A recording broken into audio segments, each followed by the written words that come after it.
Hi guys, ako pala si Jay Sander. So, ito po, tingnan nyo po yung ginawa ni Jonathan Salupan.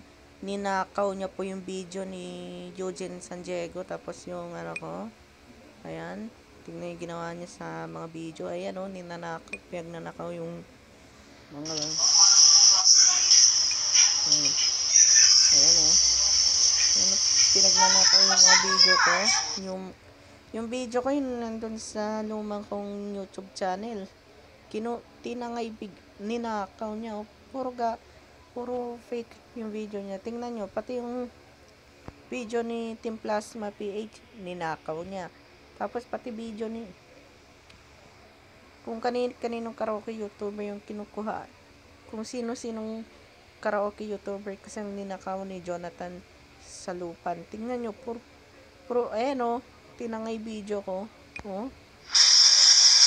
At ito yung songbook ng 240-60 songs. Yan natin. So, yan yung kanyang CD. Ayan o. Ang dami niyang ninakaw. Ilang beses na nananakawan.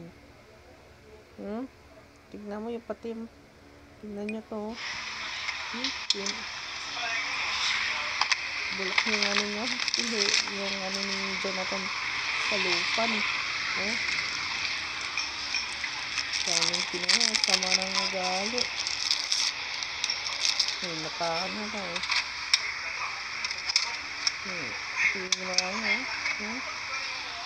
ito naman yung photo eh.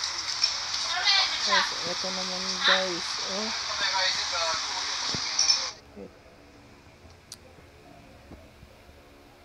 Ayan o, dalawang video yung tinangay. Ay naku po, putang ina talaga. Ilang beses na nananakawan. Paano naman mga video ni Jonathan Salupan. Please guys, i-terminate ko po ang account ni Jonathan Salupan. Kasi lahat ng video ko ninanakaw niya. Pati video ng ibang karaoke YouTubers ninanakaw niya. Please, i-terminate nyo to. Dahil nagnakaw na naman to ng video.